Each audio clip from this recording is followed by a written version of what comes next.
Radio France Internationale.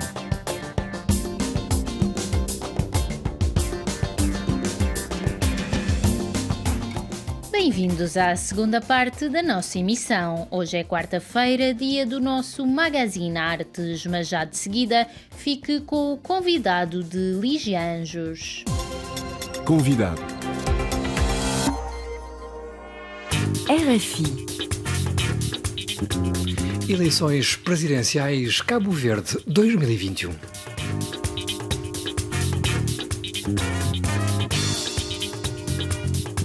Gilson Alves é um dos 7 candidatos às eleições presidenciais cabo-verdianas do próximo 17 de outubro. Tem 39 anos, é cirurgião e natural de São Vicente.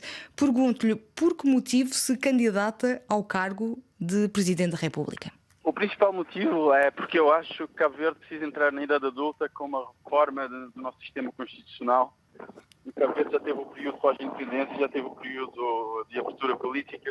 E agora, para um mundo novo, precisamos de uma revolução na nossa Constituição, na nossa relação que temos com os imigrantes, na nossa relação que temos com o mundo digital de hoje. E para isso temos de ter uma reforma constitucional para um regime presidencialista, um presidente autoritário, um presidente forte, que vai compensar um pouco a fraqueza natural, económica e em termos de imagem que nós temos mostrado até agora.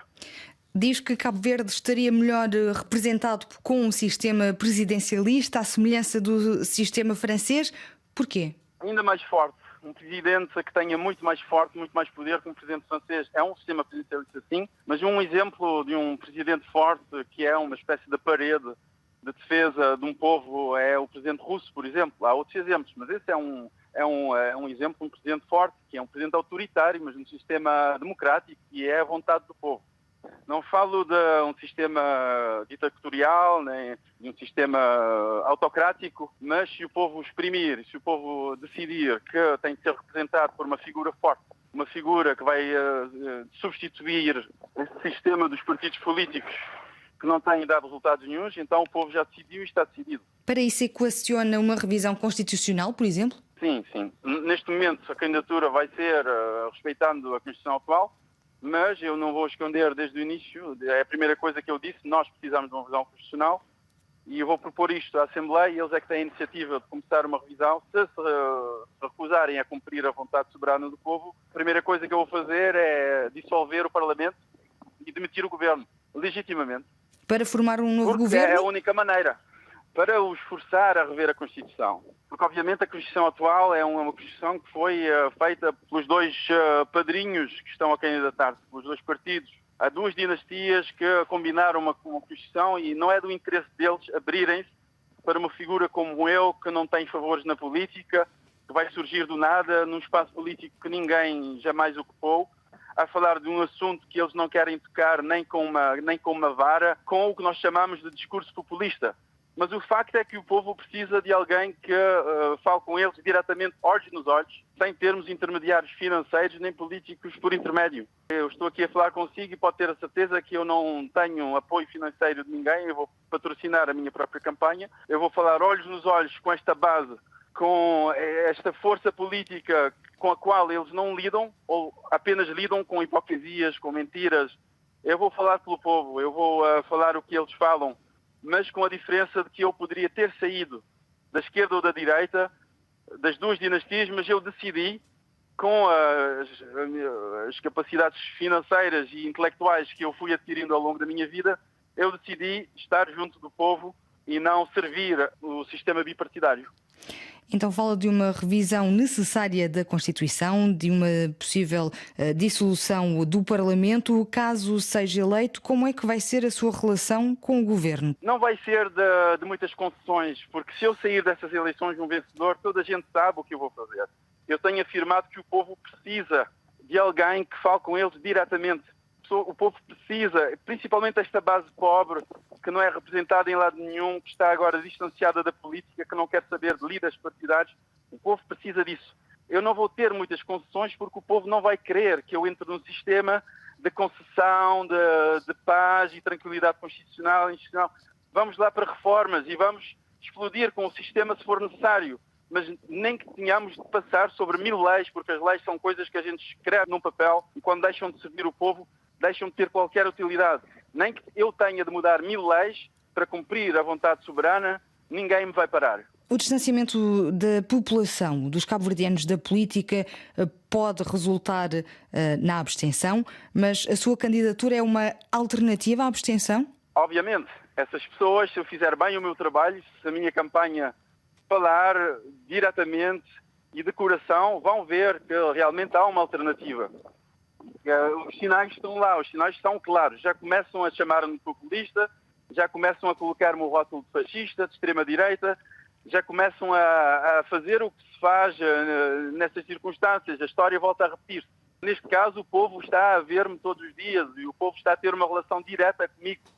E essas pessoas que normalmente iriam abster-se, nós fizermos o nosso trabalho e eles vão votar em nós, porque eles não vão votar nem na esquerda nem na direita. Quem vota no sistema bipartidário, quem vota nessas duas dinastias, são pessoas que estão lá no sistema, são pessoas que pertencem à engrenagem, são pessoas que estão nesta carreira política. Quer trazer uma política também jovem, apoiar os mais jovens e os bairros periféricos do país. De que forma pensa fazê-lo? Com a melhor redistribuição da riqueza, se houver riqueza para distribuir, principalmente meter os jovens na escola para que eles façam o mesmo trajeto que eu fiz. A salvação está ali, desde os 6 anos de idade, 7 anos de idade, para se meterem na escola, fazerem todo o liceu e depois arranjarmos alternativas para estudarem e continuarem a fazer a carreira que eles quiserem, uma carreira técnica. O nosso destino não acaba ali. Cabo Verde não vai fazer dinheiro apenas formando pessoas. Cabo Verde tem de entrar no mundo digital. Cabo Verde tem de inventar uma república digital, converter pessoas à nacionalidade cabo-verdiana. Eu acho que nós podemos ter 10 milhões de cabo-verdianos convertidos que não têm de viver nas ilhas todo o ano e a todo momento, mas convertidos a esse ideal, a esta startup política, a uma visão.